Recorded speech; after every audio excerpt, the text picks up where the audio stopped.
Hello hi అందరికీ నమస్తే. నేను మీ మహేష్ ఇండియన్. ముందుగా అందరికీ మహాశివరాత్రి శుభాకాంక్షలు. మా ఊరు బొగ్గ దగ్గర అయితే ఈ రోజు ఫుల్ ట్రాఫిక్ ఉందండి, చూసారు కదా. ఈ మహాశివరాత్రికి నేను మా ఊరే కాకుండా వేరే ప్లేస్ మీకు చూపిస్తాను, ఒకసారి చూసేద్దారండి. వెళ్దాం పదండి. ఈ రోజు నేను శివ రాపూరు చిట్టివేలు ఘాట్ రోడ్లో ఉన్నటువంటి సిద్ధేశ్వర కోనకైతే వెళ్తా ఉన్నాం మహాశివరాత్రి సందర్భంగా. ఇది రాపూర్ నుంచి రైట్ తీసుకున్నాం అనుకోండి పెంచర్కోన రూట్ అండి. స్ట్రైట్ వెళ్ళాం అనుకోండి చిట్టివేలు ఘాట్ రోడ్ వస్తుంది కదా. మనం ఇప్పుడు వెళ్ళాల్సింది స్ట్రైట్ ఘాట్ రోడ్ వెళ్తాము. ఇప్పుడు మనం నించున్నది పంగిలి చెక్ పోస్ట్ అనేది. ఇటు వెళ్ళాం అనుకోండి మధురపల్లి వస్తుంది. లెఫ్ట్ తీసుకుని వెళ్తే పంగిలి వస్తుంది. ఇప్పుడు మనం స్ట్రైట్ వెళ్ళాలా. ఈ చెక్ పోస్ట్ ఇదే రాపూరు చిట్టివేలు ఘాట్ రోడ్. ఇక నా బైక్ ఇదే, నా బైక్ మీదే వెళ్తాను ఎక్కడికి వెళ్ళిన. రాపూర్ ఘాట్ రోడ్ అంటే ఎంతమందికి ఇష్టం కామెంట్ చేయండి. ఈ రాపూర్ ఘాట్ రోడ్ ఇప్పటికంటే కూడా వర్షాకాలం చూడడానికి చాలా బాగుంటుంది. ఇక్కడి నుంచే కార్లు బైకులు పార్కింగ్ చేసి పెట్టారు. జనాలు అయితే బాగా వచ్చినట్టున్నారు. ఈ ఘాట్ రోడ్ లో ఎన్నిసార్లు తిరిగినారో లెక్కే లేదు నాకు. ఘాట్ సెక్షన్ దాటంగానే అనుంపల్ వస్తుంది. అనుంపల్ నుంచి దాటంగానే ఒక బ్రిడ్జ్ వస్తుంది. బ్రిడ్జ్ నుంచి లెఫ్ట్ తీసుకుంటే చెర్లోపల్లి మా నాన్నమ్మ గారు ఊరు. చెర్లోపల్లిలోనే రైల్వే స్టేషన్ కూడా ఉంది. సిద్ధేశ్వర కోనకి వెళ్ళడానికి దారి ఇదే. కిందకి వెళ్తా ఉన్నారు చూసారు మనుషులు. ఇక్కడ అన్నదాన కార్యక్రమం కూడా జరుగుతూ ఉంది. ట్రాఫిక్ అంతరాయం కలగకుండా పోలీసు వారు కూడా చర్యలు తీసుకుంటూ ఉన్నారు. ఐస్ క్రీమ్ తీసుకున్నాము తింటా వెళ్ళడానికి నేను శివ. ఇక్కడ నుంచి జర్నీ స్టార్ట్ చేయాలి మనము. అదే రోడ్డు. అక్కడి నుంచి దిగేసి కిందకి వచ్చాము. పైన అన్నదానాలు జరుగుతూ ఉన్నాయి. సో మనకి ఇప్పుడు తినే అంత ఆకలి లేదు. జస్ట్ ఐస్ క్రీమ్ తీసుకున్నాము. ఇది తినేసి ఇక్కడ నుంచి జర్నీ స్టార్ట్ చేసేద్దాం. సో దారి మధ్యలో మాట్లాడుకుంటా కూడా వెళ్దాము. ఇప్పుడే మన జర్నీ స్టార్ట్ చేసాము. ఇంకెట్లాగే ఉంటుంది. రాళ్ళ రప్పలు వెళ్ళాల్సి వస్తుంది కొన వరకు. ఈరోజు జనాల తాకిడి ఎక్కువగా ఉంది. వచ్చేవాళ్ళు వస్తూ ఉన్నారు, వెళ్ళేవాళ్ళు వెళ్తూ ఉన్నారు. అక్కడ అన్నదానం చేస్తూ ఉన్నారు కదా, అక్కడ కూడా జనాలు అయితే వస్తూ ఉన్నారు, వెళ్తూ ఉన్నారు. భయం అయితే ఉండదు. కొండ మధ్యలో ఇలా నడుచుకుంటూ వెళ్తూ ఉంటే ఆ ఫీలింగే వేరుంటుంది అసలు. చిట్టివేలు దగ్గర ఉన్న చెల్లోపల్లి గురించి నేను ఫుల్ వీడియో యూట్యూబ్లో పెట్టున్నాను. ఎవరైనా చూడని వాళ్ళంటూ చూడండి. వర్షాకాలంలో ఈ కాలువలు ఉన్నాయి కదా, ఈ కాలువలు ఫుల్గా ఉంటాయి నీళ్లు. ఇప్పుడు ఉన్నాయి కానీ కొద్దిగా అంటే పారట్లేదు నీళ్లు. వాటర్ శాతం తక్కువ ఉండడం వల్ల కొంచెం నడవగలుగుతున్నాం. ఈ కార్తీక మాసం ఆ సమయంలో అయితే నీళ్ళు ఎక్కువగా ఉంటాయి. సో ఇప్పుడు కొంచెం బెటరే చూసుకుంటూ నడుచుకుంటే. ఇలాంటి చోట షూ ఉంటే చాలా బెటర్. ఎందుకంటే చెప్పులు అనుకోండి నడవడానికి అంత కంఫర్ట్గా ఉండదు. కాళ్ళు కూడా కొంచెం నొచ్చి వస్తాయి. సూపర్ లొకేషన్ వెళ్ళి కూర్చున్న ప్లేస్. ఇక్కడికి చాలా దూరం నుంచి ప్రయాణం చేసి వచ్చారు వీళ్ళంతా. ఇలా రాళ్ళ మీద రాళ్ళు పెడతారు కదా, ఇది ఒక నమ్మకం. అందరూ పెడుతుంటే మనం కూడా పెడతాము. జస్ట్ ఇట్లా పెట్టేస్తారు, పొడవుగా కడతారు. చాలామంది అయితే ఇంకా హైట్ పడతారు. వీటిని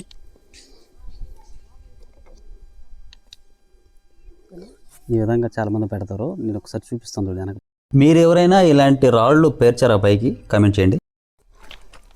ఇంకా కొద్ది దూరమే. అందరూ అటువైపు ఒక దారి ఉంది, అటు నడుచుకుంటూ వస్తారు లోపల. సో మనం కొంచెం డిఫరెంట్గా ఉంది కాబట్టి ఈ వాగులో నడుచుకుంటూ వెళ్తాము. రాళ్ళు ఉన్నప్పటికీ షూ ఉన్నాయి కాబట్టి కంఫర్టబుల్గా ఉంది, ఇబ్బంది ఏం లేదు.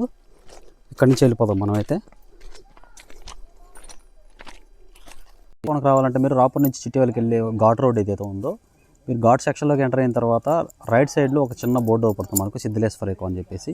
అక్కడి నుంచి కాలినడకలు వెళ్ళాల్సి వస్తుంది. మీరు అప్రాక్సిమేట్లీ ఎట్లా 3 లేదా 4 కిలోమీటర్లు అట్లా ఉంటుంది. మొత్తం ఇట్లా మీరు అడవిలో నడవాల్సి వస్తుంది. శివరాత్రి కాబట్టి ఈరోజు జనాలు ఉన్నారు.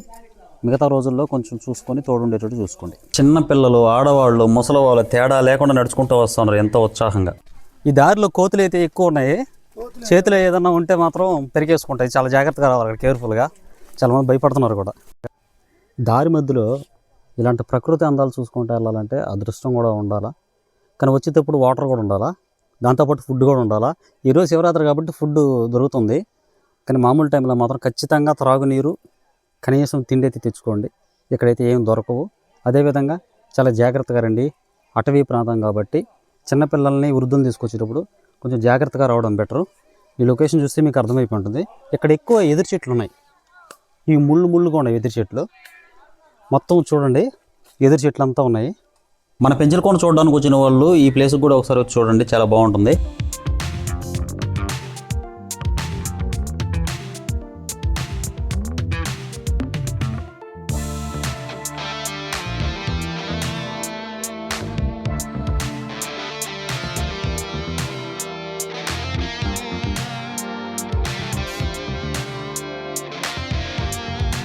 మధ్యలో కుర్చీలు స్టే చేయడానికి ఏం లేవు కాబట్టి ప్రకృతి మనకి ఇచ్చిందనమాట.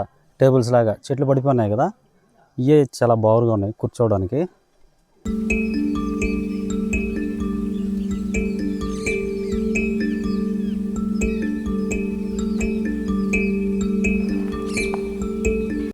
వచ్చేసాం సిద్ధలేశ్వర కోనకైతే వచ్చేసాం. అద్భుతమైనది సిద్ధలేశ్వర కోనకైతే వచ్చేసాం. ఈరోజు ఒక అద్భుతమైన లొకేషన్ మీకోసం, అటు చూసేసేయండి.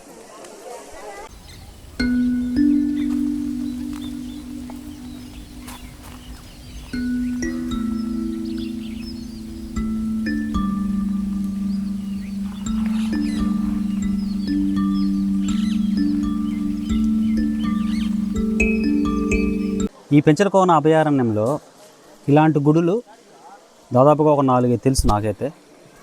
ఇంకా తెలియనివి ఎన్నో ఉండొచ్చు. నాకు తెలిసిన వల్ల మా ఊరికి దగ్గరలో ఉండటం మామిడి కోన ఒకటి ఉంది. అది దాదాపుగా 12 కిలోమీటర్ల డిస్టెన్స్ ఉంటుంది. నడిచి వెళ్ళాలి. ట్రాక్టర్ కూడా వెళ్తాయి, మ్యాక్సిమం నడిచి వెళ్తారు. ట్రాక్టర్లు బైకులు కూడా వెళ్తాయి. కానీ ఇదే విధంగా దారి ఉంటుంది, రాళ్ళల్లో వెళ్ళాల్సి వస్తుంది. ఇంకొకటి ఇది సిద్ధలేశ్వర కోన, ఇది ఒకటి. ఇంకా అటు వెళ్ళామనుకోండి, అటు వెళ్తే చిట్టివేలి ఘాటు దాటిన తర్వాత ఒక శివాలయం ఉంది, గుండాల కోన అని చెప్పేసి. ఇవన్నీ ప్రకృతి ఒడిలో నిమగ్నమై ఉన్నాయి. ఈ ఎవరు ఎప్పుడు ఎలా ఇక్కడ ప్రతిష్ఠించారనే విషయం ఎవరికి తెలీదు. ఎప్పుడో మన పూర్వీకులు ఇక్కడికి వచ్చి పూజా కార్యక్రమాలు చేసేవాళ్ళే, కానీ ఇది ఫలానా వ్యక్తి ఫలానా హయాంలో ఇక్కడ శివాలయాలు ఏర్పరిచారు అనేది ఆధారం అయితే లేదు. సో అప్పటి నుంచి ఇప్పటి వరకు ప్రకృతి ఒడిలో శివయ్య ఎప్పుడు ఉండనే ఉంటారు. ఇది కూడా ఒక నిదర్శనం. ఇలాంటివి ఎన్నో ఉన్నాయి ఈ శివాలయాలు. మీరు ఎన్ని శివాలయాలు చూసారో కామెంట్ చేయండి. అదేవిధంగా ఇక్కడికి ఎంతమంది వచ్చారో కూడా కామెంట్ చేయండి. ఇందులో చేపలు అయితే చాలా ఉన్నాయి.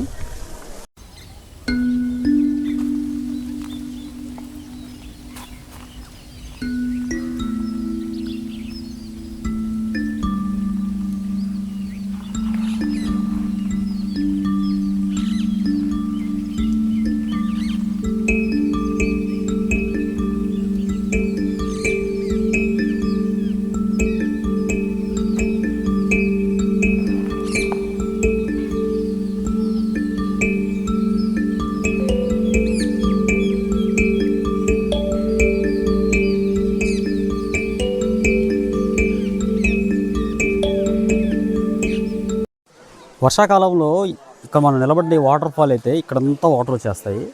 ఇక్కడ చాలామంది చనిపోయి ఉన్నారు ప్రమాదవశాత్తు. అప్పటి నుంచి పోలీసులు కూడా ఇప్పుడు చాలా జాగ్రత్తగా ఉన్నారు, చూసారా, అలర్ట్ చేస్తున్నారు ఎవరు లోనకి వెళ్ళకుండా. ఇంతకుముందు చాలామంది మరణించి ఉన్నారు ఇక్కడ. దాదాపు గూడూరు నుంచి వచ్చి కూడా ఇక్కడ ఈత కోసం వచ్చేస్తారు. అక్కడి నుంచి ఇక్కడికి జంప్ చేసి దూకడం వల్ల లోపలికి వెళ్ళి ఇరుక్కుపోయే పరిస్థితి అన్నమాట. కాబట్టి ఈ సంవత్సరం నుంచి పోలీసు వాళ్ళు ఇక్కడ పకడ్బందీగా చూస్తున్నారు. నోటీస్ బోర్డులు కూడా అంటించున్నారు, దయచేసి మీరు గుండంలో దిగొద్దు అని చెప్పేసి. శివలింగం అయితే లోపలే ఉంటుంది. చూడండి, ఈ ప్లేటు, ఈ స్టోను ఎంత ఏటవాలుగా ఉందో.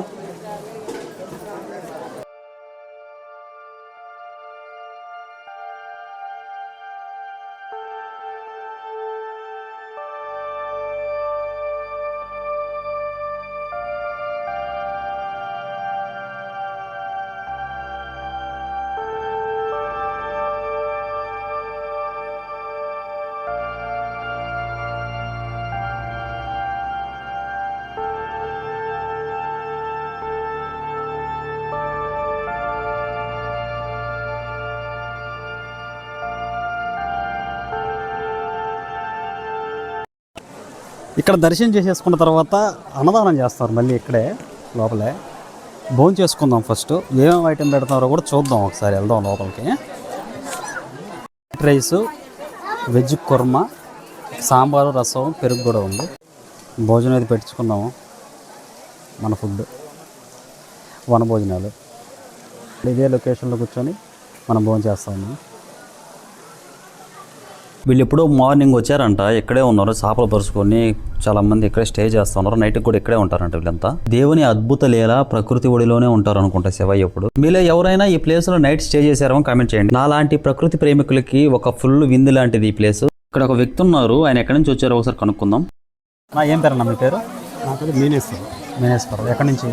నెల్లూరు జీనిగిరి. ఏం చేస్తుంటారు? మాది వర్క్ ఏమంతా దేవస్థానం వర్క్లే. మా వాళ్ళు ఈ గుళ్ళు కట్టేది, వాహనాలు చేసేది. కానీ మా మేనమాకు పిల్లలు లేదు ఆ టైంలో. వాళ్ళు ఎవరో అడ్రస్ ఇక్కడ టూకీగా చెప్పారు, ఫలానా రాపూర్లో సిద్ధలైపోయిన అడవుల్లో. ఆయన సైకిల్ వేసుకొని రాపూర్ నుంచి సైకిల్, అప్పుడు బస్సులు కూడా లేవు, పొట్టి బస్సులు, రన్నింగ్ బస్సు కూడా ఎప్పుడో టైమింగ్ కదా. సైకిల్లో వచ్చి అతను భార్యాభర్త ఇక్కడికి వచ్చి నిద్ర చేసి దండం పెట్టుకుంటే అతనికి సంతానం కలిగింది. సంతానం కలిగిన తర్వాత ఒక బాబు పుట్టాడు, మళ్ళీ సెకండ్ బాబు ఇక్కడికి వచ్చిన తర్వాత సంతానం కలిగింది ఆయనకి. పెరిగింది. 2 పిల్లలు పుట్టారు. 2 పేరు కూడా ఎన్ని సంవత్సరాల క్రితం ఇది? అది ఇయర్ గుర్తులేదు కానీ 47 ఇది. 47 ఇయర్స్ నుంచి మీరు ఇక్కడికి వస్తూ ఉన్నారు నెల్లూరు నుండి? నెల్లూరు అంటే ప్రతి శివరాత్రికి ఇక్కడికి వస్తారు? పరిసరాలు రావటం, ఇక్కడ సంతర్పణ చేయటం, వచ్చిన వాళ్ళకి అన్నదానం, అంత ఖర్చు ఆయన భరాయిస్తాడు. రాత్రి నిద్ర. ఆయన పేరు కాళహస్తి హజరత్రావు. కాళహస్తి హజరత్రావు ఆయన మాకు మేనమ్మ. ఆయన తదనంతరం మీరు తదనంతరం మేము వస్తున్నాం, వాళ్ళ పిల్లలు కోడళ్ళు. ఇప్పుడు ఇక్కడ జరిగే అన్నదానాలు ఇదంతా మీరే చేస్తారు? అంతా కంప్లీట్. నైట్ జాగారం చేస్తారు? నైట్ కాస్త భజన చేస్తారు, జాగారం కొంతవరకు. ఈ 47 సంవత్సరాలలో ఈ దట్టమైన అడవిలో మీకు ఎటువంటి ఇబ్బందులు జరగలేదు? చీమ కూడా గుర్తిరగం. అది మాకు ప్లస్. ఆ నమ్మకం లేకపోతే అసలు రాలేము కదా. అందువల్ల ఇక్కడికి మనమే రాపూర్ వాళ్ళే చాలా రేరుగా వస్తూ ఉంటారు. అలాంటిది నెల్లూరు నుంచి ఒక కుటుంబం 47 సంవత్సరాల నుంచి కంటిన్యూగా ప్రతి శివరాత్రికి ఇక్కడికి వచ్చి అన్నదాన కార్యక్రమాలు చేపట్టి రాత్రి మొత్తం జాగారం చేసి ఇక్కడే స్టే చేస్తారంట నైట్. మీరు ఒక్కసారి ఇమాజిన్ చేసుకోండి, ఈ అడవిలో ఇక్కడ ఎటువంటి ఫెసిలిటీ ఉండదు. అట్లాంటి చోటికి 47 సంవత్సరాల నుంచి వచ్చి వాళ్ళు ఇక్కడే జాగారం చేస్తారంటే ఆషామాషి విషయం కాదు. ఇది నాకు కొత్తగా తెలుసుకుంటున్న విషయం అది కూడా ఆయన మాట్లాడిన తర్వాతే. ఈరోజు మహాశివరాత్రి సందర్భంగా మేమైతే సిద్ధలేకోవడానికి వచ్చాం కదా. మీరు ఎక్కడికి వెళ్ళారు కామెంట్ చేయండి. ఈ శివరాత్రిని ఎక్కడ జరుపుకున్నారు, ఏ శివాలయంకి వెళ్ళినది మీరు కామెంట్ చేయండి. ఇక్కడికి రావడానికి చాలా కష్టపడి వచ్చాము, మేమే కాదు చిన్న చిన్న పిల్లలు కూడా వస్తూ ఉన్నారు. అది గ్రేట్ విషయం. రిటర్న్ జర్నీ అయితే వెళ్ళిపోతూ ఉన్నాము.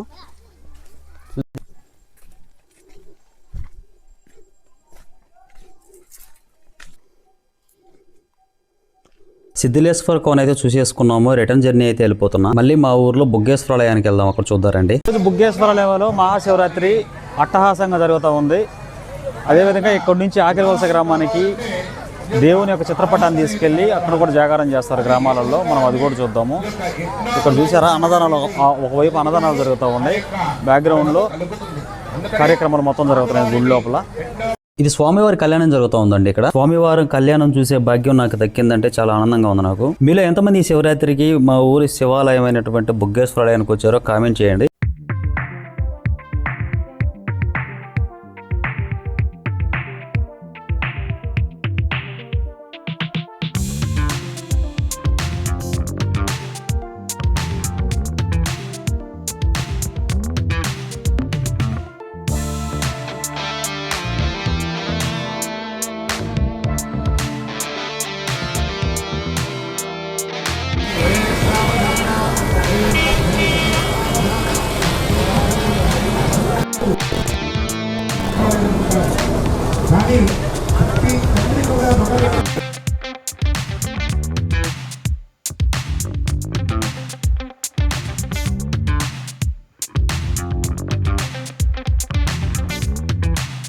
హరహర మహాదేవ శంభో శంకర. ఈ శివరాత్రికి 2 ప్లేసులు చూసే అవకాశం నాకు దక్కింది. నాకు శివయ్య ప్రసాదించిన ఒక వరం అనుకుంటా నేను. బుగ్గేశ్వరాలయంలో దర్శనం మీకు కూడా బాగా జరిగింది అనుకుంటున్నా. ఓం నమ శివాయ. ప్రతి సంవత్సరం బుగ్గ దగ్గర నుండి ఈ విధంగా తీసుకొస్తారు స్వామివారిని. కోలాటం భజన బృందాలతో చాలా అద్భుతంగా చేస్తున్నారు. మరో మంచి వీడియో అయితే మళ్ళీ కలుసుకుందాం. జై హింద్.